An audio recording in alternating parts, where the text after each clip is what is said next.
Welcome dear students. बहुत दिनों बाद एक वीडियो आप तक पहुंच रही है। Because of some busy schedule of mind I couldn't do. हमारा टेंस का एक पार्ट रहता था फ्यूचर टेंस।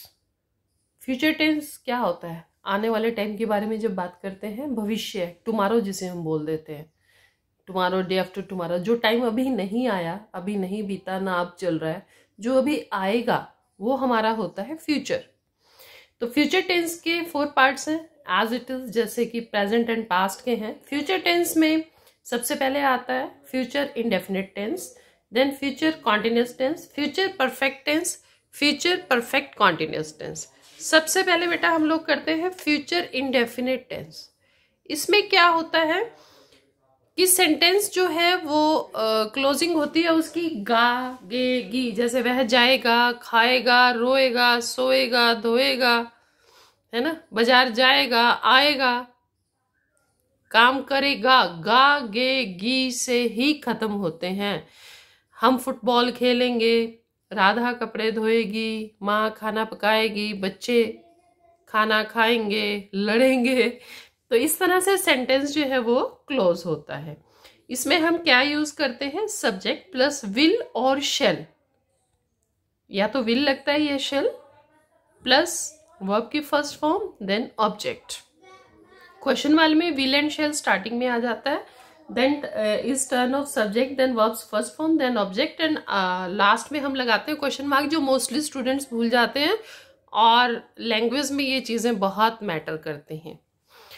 नेगेटिव जो सेंटेंस होते हैं, नहीं वाले, उसमें हम सब्जेक्ट, विल और shall, then not, then verbs first form, then object.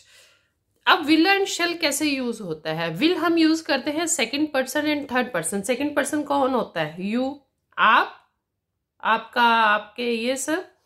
और इसमें आएगा he, she, it, they, there, them, किसी का नेम, जगह का नेम, इन सब के साथ लगता है will.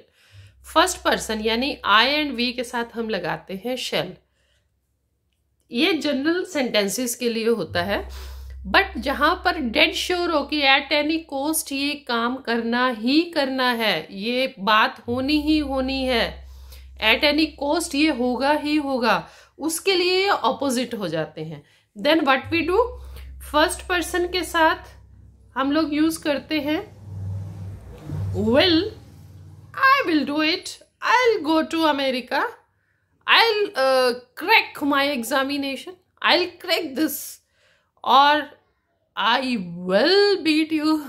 I will meet you. I will learn this. At any cost ये काम करना ही करना है, हर कीमत पर मुझे करना ही करना है। ये पूरी डेड श्योर है, कंफर्मेशन है। उसमें ऑपोजिट हो जाता है।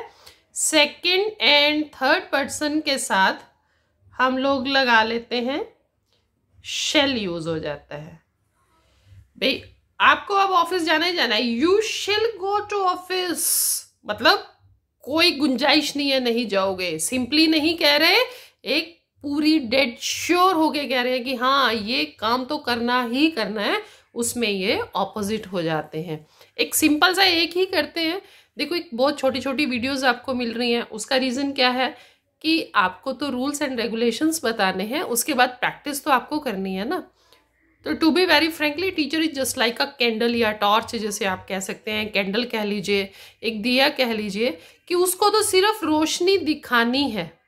क्या सूरज या कैंडल या चंद्रमा, जिसकी भी रोशनी होती है, बल्ब जलाते हैं तो वो आपको वार्निंग देता रहता है, अरे अरे आगे चेयर पड़ी है, आगे नहीं जाना है, टक्कर लगेगी? नहीं, वो सिर्फ आपको दिखाता है कि देखो, और उसके बाद समझो, इवेल्युएट करो और अपना सही रास्ता चुनो जिससे कि आपको चोट ना लगे।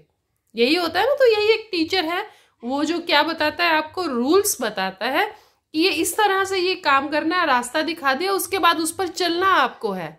अपने रास्ते को और अच्छा बनाना है तो जो ऑब्स्टेकल्स है हटाते जाने हैं। अब ऑब्स्टेकल्स क्या होंगे कि आपको वो मतलब अच्छी तरह से आ जाए, तो मीन्स यू पुट प्रैक्टिस, उसी की जरूरत होती है, वही चीज होती है ऑब्स्टेकल्स हटाना।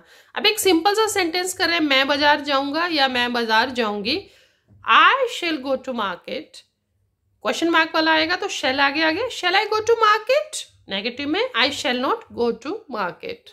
अब इसके कोई भी 10 सेंटेंसेस आप बना लीजिए, उसकी प्रैक्टिस कीजिए, फिर आप देखिए मिरेकल की कितनी इजीली आपको ये करने को आ जाता है। और स्टूडेंट्स अब आपको फ्रिक्वेंटली मिलते रहेंगे, 9th 10th 11th 12th की लिटरेचर पार्ट भी मिलेगा, राइटिंग सेक्शन भी मिलेगा, और रीडिंग सेक्शन का भी मैंने एक वीडियो सेंड किया था कि उसको हम कैसे सोल्व कर सकते हैं, मिनिमम टाइम में मैक्सिमम आउटपुट दे सकते हैं। तो उसके लिए क्या है बेटा, आप लोगों को अगर लगता है कि आपको कुछ सीखने को मिल रहा है तो इस लिंक को आप शेयर कीजिए अपने उन दोस्तों के साथ। मेरा कोई मोटिव नहीं है कि मेरे इतने सब्सक्राइबर्स हों, इतने व्यूज़ हों, बट मैक्सिमम बच्चे सीख पाएँ।